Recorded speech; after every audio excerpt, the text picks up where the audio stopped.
Welcome to business मॉकर। मेरा नाम अभिषेक है और आज की बिजनेस न्यूज में हम समझेंगे कि लेंसकार्ट के शेयर्स एक ही दिन में 17% क्यों रैली कर गए। हम समझेंगे अडानी जी के बारे में भी, साथ ही साथ हम बात करेंगे ओला इलेक्ट्रिक की कि फ्राइडे के दिन 10% का रिटर्न और बहुत सारे इन्वेस्टर्स ओला इलेक्ट्रिक की स्कैम से नाराज क्यों हैं। लेकिन सबसे पहली बिजनेस न्यूज है वोडाफोन आइडिया की। वोडाफोन आइडिया ने तो कमाल कर दिया है क्योंकि वोडाफोन आइडिया का कमबैक हो गया है। अभी अभी अगर आप ध्यान दो तो वोडाफोन आइडिया के जो शेयर्स थे वो अपने 52 वीक लो से लगभग लगभग 91% जंप कर गए हैं। और फ्राइडे की बात कर रहा हूं मैं, ये चीज फ्राइडे को जो इनके शेयर प्राइजेस थे वो 11.72 रुपीज पर पहुंच गए। मतलब कि जो इनका 52 वीक हाई है 12.02, उससे थोड़ा सा ही ये पीछे रह जाते हैं। और ये रैली आई क्यों? देखिए, ये रैली आई उनके सब्सिडरी की वजह से। बेसिकली वोडाफोन आइडिया की एक सब्सिडरी है VITIL, उसने 3300 करोड़ रुपीस फंड रेज किए। और ये जो फंड रेज किया गया वो सिक्योर्ड NCDs द्वारा किया गया, मतलब कि सिक्योर्ड नॉन कन्वर्टेबल डिबेंचर्स के द्वारा। और इस फंड से वोडाफोन आइडिया अपने सभी ड्यूज को क्लियर कर सकता है और अपनी नेटवर्क एक्सपेंशन के लिए भी ये यूज करेगा। साथ ही साथ इनका जो बिजनेस ग्रोथ है उसमें भी इनको बूस्ट करने में काफी ज्यादा मदद मिलेगी। और इस वजह से इन्वेस्टर्स के अंदर काफी ज्यादा कॉन्फिडेंस हमें देखने को मिला। लेकिन अगर आप टेक्निकल के हिसाब से देखो तो टेक्निकल इंडिकेटर्स अभी भी हमें ये बताते हैं कि ये स्टॉक थोड़ा सा ओवरबाउट जोन में तो है। तो आप जब भी इसमें इन्वेस्टमेंट करना बहुत ही सावधान हो करके ही इन्वेस्टमेंट करना। ये सिर्फ एक न्यूज थी, आप इसको कोई भी इन्वेस्टमेंट एडवाइस मत समझ लेना। अगली बिजनेस न्यूज है NTPC की। NTPC ने एक जबरदस्त प्लान बनाया है और अपना लॉन्ग टर्म विजन भी शेयर किया है। कंपनी ये चाहती है कि 2037 तक वो अपनी इंस्टॉल्ड कैपेसिटी को 244 गीगावाट तक लेकर के जाए। और इसमें ये जो प्लान है वो अचीव होने में लगभग 7 ट्रिलियन रुपीस का इन्वेस्टमेंट भी लगेगा। और अगर आप इस वक्त की सिनेरियो देखो तो आज NTPC ऑलरेडी 85,000 मेगावाट से ज्यादा पावर जनरेट करता है। और ये एक्सपेंशन प्लान जो है कंपनी ने अभी जो प्लान रखा है 2037 का, उसमें nuclear, green hydrogen, energy storage जैसे नए एरियाज तक भी कंपनी जाने का प्लान कर रही है। लेकिन अगर आप सिर्फ 2032 तक देखो, यानी कि 2032 तक, तो 149 गीगावाट और 2037 तक 244 गीगावाट तक का टारगेट सेट किया गया है। तो ये NTPC द्वारा जो टारगेट है वो काफी ज्यादा अच्छा है। बस हमें ये देखना होगा कि क्या ये टारगेट्स को अचीव कर लेती है NTPC या फिर नहीं। अगली बिजनेस न्यूज है HCC की। लेकिन ये सिर्फ एक बिजनेस न्यूज नहीं है, ये हमारा इमोशन भी है। क्यों? क्योंकि ये न्यूज़ नॉर्थ ईस्ट से, और HCC कुछ ऐसा कर रही है जिसकी वजह से नॉर्थ ईस्ट की कनेक्टिविटी और ज़्यादा स्ट्रांग हो जाएगी। क्योंकि आपने देखा होगा कई सारी कंट्रीज ये कहती हैं कि इंडिया को वो नॉर्थ ईस्ट से काट के अलग कर सकते हैं। तो ये प्रॉब्लम का सॉल्यूशन अब हो सकता है। मतलब वैसे भी गवर्नमेंट बहुत अच्छा काम कर रही है, बट ये जो कनेक्टिविटी है ये स्ट्रांग होने की वजह से ये सारे चांसेस और ज़्यादा कम हो जाते हैं। तो नॉर्थ ईस्ट फ्रंटियर रेलवे ने हिंदुस्तान कंस्ट्रक्शन कंपनी को 901 करोड़ रुपीस का एक कॉन्ट्रैक्ट दिया है, जिसमें तुपुल इम्फेल बोर्ड गॉज लाइन पर 3.5 किलोमीटर का एक नया रेलवे टनल बनेगा। और इस प्रोजेक्ट में टनल का design, engineering, track installation, ventilation systems और अप्रोच रोड्स, ये सभी चीजें इंक्लूडेड हैं।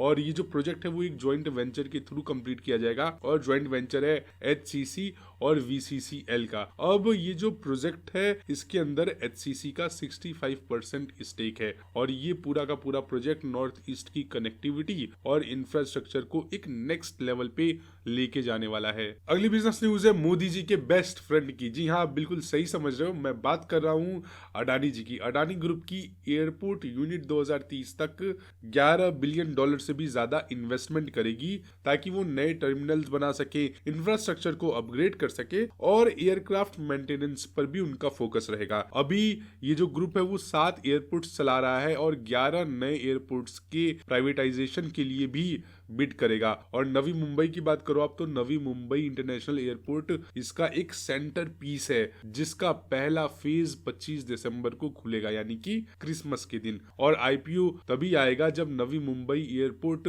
पूरे तरीके से ऑपरेशनल हो जाए, कमर्शियल डेवलपमेंट कंप्लीट हो जाए और बिजनेस फाइनेंशियली सेल्फ सस्टेनेबल बन जाए। अगली बिजनेस न्यूज है ओला इलेक्ट्रिक की। बहुत सारे नए नए इन्वेस्टर बहुत ज्यादा खुश हैं क्योंकि फ्राइडे के दिन ओला इलेक्ट्रिक के शेयर्स 10% ऊपर चले गए और वो अपर सर्किट पे जाकर के क्लोज हुए, लेकिन फिर भी ये आईपीओ की प्राइस से लगभग 55% नीचे ही है। अब नाराज होने वाले लोगों में से कौन है? लोगों का ये कहना है कि सेबी इसके ऊपर कुछ एक्शन भी ले सकती है। ऐसा मैं क्यों कह रहा हूँ? क्योंकि देखिए क्या किया भावेश अग्रवाल ने, उन्होंने अनाउंस किया कि वो अपने शेयर्स को बेचने वाले हैं और ये एक वन टाइम सेल होगी, लेकिन वन टाइम सेल 3 बार हो गई, मतलब कि 3 ट्रेंचेस में शेयर्स को बेचा गया। तो अगर आप इस नजरिए से देखो तो ये वन टाइम सेल कैसे हुई? ये तो 3 बार में सेल किया ना अपने शेयर्स को, तो एक हाइप बना दी गई। फिर तीसरे दिन जब 10%, मतलब आप देखो क्या है कि अभी ये जो सेल हुआ है उससे भावेश अग्रवाल कंपनी के ऊपर का डेप्ट हटा रहे हैं, कुछ उनके पर्सनल लोन होंगे जो शायद उसका वो हटा रहे हैं। आप थोड़ी रिसर्च देख लेना। बट प्रॉब्लम ये है कि आप इस तरीके की झूठ या फिर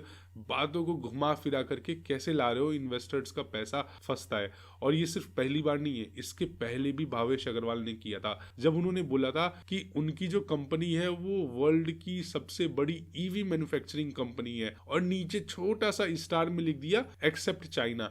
अरे भाई, चाइना ही तो सबसे बड़ा प्लेयर है। अब आप उसको हटा के अगर अपना डेटा दे रहे हो तो आपका डेटा तो पहले ही गलत है। तो इस तरीके की मैनिपुलेशंस ओला इलेक्ट्रिक काफी पहले से भी करते आए और बीच में अगर आपको याद होगा जब बहुत ज्यादा प्रॉब्लम्स बढ़ने लगी थी इनकी सर्विसिंग की, तो ओला इलेक्ट्रिक ने एक और गोली दी थी कस्टमर्स को कि अब उनके ऐप पे प्रोडक्ट्स बिकेंगे, अब सर्विस अच्छी होगी। लेकिन जब आप उनके ऐप पे जाओ, प्रोडक्ट को परचेस करो, तो 15 दिन 20 दिन के बाद भी ऑर्डर आए ना आए कोई भरोसा नहीं है। जबकि आप सेम प्रोडक्ट ऑनलाइन, मतलब कि अमेजोन या फिर फ्लिपकार्ट से परचेस कर लो, या फिर एक और वेबसाइट है मुझे याद नहीं है, वो ओला इलेक्ट्रिक की स्पेयर पार्ट्स ही बेचती है, वो 7 दिन में आ जाती है आपके पास। तो ऐसे ऐसी चीजें भी ओला इलेक्ट्रिक ने करी हुई है। तो ये कुछ प्रॉब्लम वाली चीजें थी। अब अगर मैं आपको बताऊं तो अभी जो होल्डिंग है वो तो 34.6% है। साथ ही साथ जो प्लेज है वो भी ओला इलेक्ट्रिक ने हटा दिया, मतलब उन्होंने अपने शेयर्स को प्लेज करे हुए थे, अब वो शेयर्स रिलीज हो गए हैं।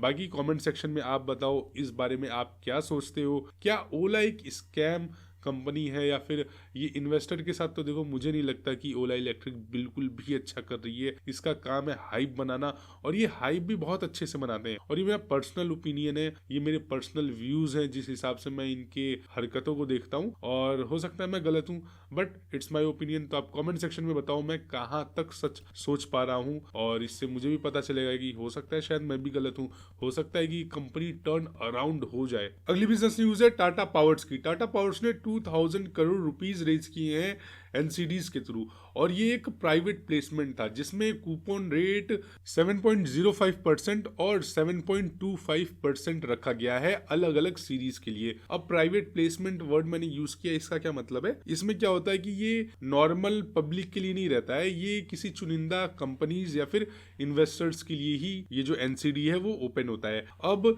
इस फंड का यूज कैसे करने वाली कंपनी, ये जो 2000 करोड़ है मैं उसकी बात कर रहा हूँ, उससे कंपनी अपने फ्यूचर के ग्रोथ प्लान्स पे काम करेगी, एक्सपेंशन में काम करेगी। और टाटा पावर का अगर आप इस वक्त एनर्जी पोर्टफोलियो देखो तो वो 15.9 गीगावाट तक पहुंच गई है, जिसमें थर्मल, सोलर और विंड पावर प्रोजेक्ट्स भी शामिल हैं। और कंपनी आगे अपने कैपेसिटी को और ज्यादा डाइवर्सिफाई करना चाहती है। लेकिन अगर आप इस वक्त एनर्जी कैपेसिटी या एनर्जी पोर्टफोलियो एनटीपीसी का देखो तो वो 85 गीगावाट का है, और अगर आप अडानी एनर्जी का देखो तो वो 20.6 गीगावाट का है। मतलब कि अभी भी अडानी पावर काफी ज्यादा पीछे मुझे नजर आ रही है। लेकिन इनकी जो खास बात है वो है इनका सोलर का जो पूरा मैन्युफैक्चरिंग फैसिलिटी है वो उसमें भी वर्टिकल इंटीग्रेशन में जा रहे हैं। मतलब जो सोलर मॉड्यूल्स होते हैं ना, मैं उसकी बात कर रहा हूँ। अगली बिजनेस न्यूज है लेंसकार्ट सॉल्यूशंस की, और लेंसकार्ट के शेयर तो फ्राइडे को बिल्कुल चमक उठे, क्योंकि भाई 17% का रिटर्न दिया है एक दिन में। मतलब 17% रैली करा, फिर थोड़ा सा नीचे आया और फाइनली 14% पे जाकर के क्लोज हुआ। अब इसके पीछे का रीजन क्या है वो भी जान लेते हैं हम। देखिए, ग्लोबल ब्रोकरेज फर्म मैक्वायर ने इस स्टॉक पे बुलिश की कॉल दे दी थी, और उस वजह से इंट्राडे के दिन ये रैली भी हमें देखने को मिली और स्टॉक 478 रुपीस के लेवल को टच कर गया। क्योंकि मैक्वायर ने जो टारगेट दिया था वो 530 रुपीस का टारगेट दिया था। अब ब्रोकरेजेस का क्या कहना है, इसका ये मानना है मैक्वायर का कि लेंसकार्ट के पास इंटीग्रेटेड सप्लाई चेन है जो उसकी सबसे बड़ी स्ट्रेंथ है, और उस वजह से वो अपनी कॉस्ट को कंट्रोल में ला सकते हैं, एग्जीक्यूशन तेज कर सकते हैं, हैं और वो अपने मार्जिन भी काफी ज्यादा अच्छे कर सकते हैं। और मार्केट शेयर ग्रोथ और इंप्रूविंग प्रॉफिटेबिलिटी के वजह से भी इन्वेस्टर्स के अंदर काफी ज्यादा कॉन्फिडेंस आया है। और अगर आप लेंसकार्ट के चश्मों को कभी भी यूज करोगे तो आप समझ सकते हो कि इनका जो चश्मा है वो काफी ज्यादा अच्छा होता है। बाकी कमेंट सेक्शन में आप मुझे बताओ लेंसकार्ट के बारे में आप क्या सोचते हो। और इसी के साथ आज की बिजनेस न्यूज यही खत्म होती है। और प्लीज लाइक करना बिल्कुल मत भूलना, वीडियो को हो सके तो हाइप भी कर देना, अपने फैमिली मेंबर्स के साथ शेयर भी कर देना। तब तक के लिए bye bye, take care, Vande Mataram.